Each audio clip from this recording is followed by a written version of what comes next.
the state can also, is supposed to perform other functions. One of those other functions is delivering social services, keeping the water running, keeping the lights on, those kind of things that actually enhance human welfare. Once the state has provided security and stability for the people that live in the area, there's other thing the state or the formal government, perhaps we can call it, using these concepts gets kind of tricky. But there's something else that the state is responsible for, and that is ensuring that the people that live there are represented in government, right? Okay. So I know you've got a few stories that might be able to help our listeners understand how opportunities were both missed but also capitalized on. So thinking about security or enhancing human welfare or this idea of representation, representing interests, you pick a story and you tell me where you would like to start. Well, I think the Ctesiphon Arch in the Baghdad province out in the Mada'in district is a good example because it sort of encaptures all of that. You have a UNESCO historic site, cultural heritage site. It's not one, but it's that great of a archaeological site, right? And then there's all kinds of archaeological ruins. So you can tie in Ministry of Antiquities, Ministry of Education, Ministry of Tourism, but you also have the Ministry of Defense, the Ministry of the police, the interior, I guess. All of these things working together in the same region to create a robust, job-packed place where people can start to, and it's surrounded by farms. Guess what those farmers are going to do? They're going to have a direct-to-market opportunity to bring figs and tomatoes and all the things they're growing. There's tons of fish farms out there. So you have this opportunity to create a lot of power within the government and directly deliver services to the people. What was the religious component of this? Well, yes, yeah, this is the thing. And the thing I want to say before that is we had no idea this existed well into our stay in Iraq. That's and a problem. We came in like dummies and happened to learn the lesson by accident. I can come to that later on, but the religious aspect is fantastic. So the Ctesiphon Arch is an arch. It's an ancient Persian arch. It was like the summer home or the winter home for part of the Persian Empire. It's still there. I mean, some of it crumbles every day, but it's still there, and it's an incredibly beautiful sight to see. Across the street from that is Salman Al-Farsi, Salman the Farsi. He was the barber for Muhammad. He's like his best buddy. They were like, they hung out together. And so you have this Islam Shia-based monument to this guy, but Sunni people also like it too because it's Muhammad. It's before the split. So you have that element. And you also have this museum dedicated to Iraq's victory over Iran during the war in the 80s. So you have all of these things in the area. Then it draws people from all over the Middle East and also potentially all over the world.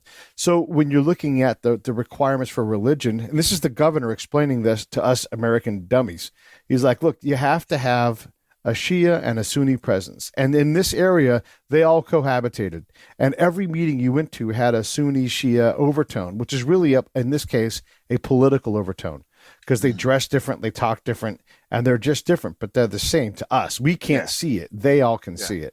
The religious component's there, but this is also becomes a political issue. Yes. So it's not just about religious grievances, for example. There could be an airing of political grievances or an opportunity to address political grievances between two different religious elements. Does that sound accurate? There's actually, but wait, there's more. Because this area, and this used to be this way, it had a hotel and casino. An Islamic dude can't run a casino. Yeah. And so what you do is you go up north. Not all Kurds are Christians, but you get a Christian Kurd from the north to come down and run the casino. Nobody's going to fuck with that guy because he's doing his job in the community of driving revenue and giving the tourists what they want. So you have a Christian and a schism binding Islamic agreement. And it's an incredible thing that you have all these things in one area. You don't want to ask the outcome of this whole thing because it does not go well. But the opportunity was there. And if we had known, maybe we could have provided that oversight, that over-security. But we couldn't get State Department to care about it. We couldn't get the Iraqi government to care about it. And so the whole thing crumbled. But look at the opportunity with that arch and that community around it. And they were all desperate. They all said, whatever else happens, if you guys can make that go, we'll all get along a lot better. And this was a missed opportunity because this could have been a point of stability, because from my reading of the story, this arch was a point of pride. It didn't matter, Shia, Sunni, Kurd, didn't matter.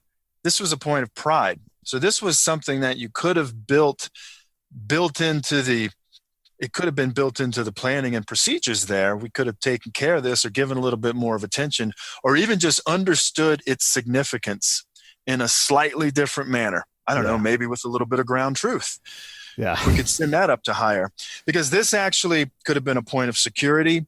It could have been an area that enhanced human welfare. You've got farmers farming, you've got the museum there, you've got people working, generating some economic activity. That sounds like a positive step. But also just the idea that you're using this symbol or this architectural wonder, and everybody's interests seem to be represented here. And it may not be the same as, political representation where all of these different groups are represented in government, but at least here in the marketplace, that sounds like an area where we could have improved our approach or adjusted our approach and maybe brought about a little more cohesiveness amongst the Iraqi people. Sounds like a pretty big missed opportunity to me.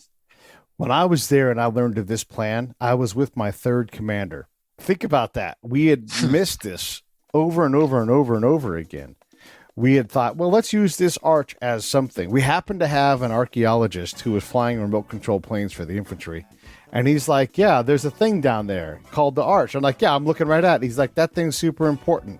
I don't know anything about it. I just know you should look into it. And so that was like my first tip, that this thing was important. And we started asking questions about it. And it was the most important thing in the area. And it took us, 2.5 years to figure it out.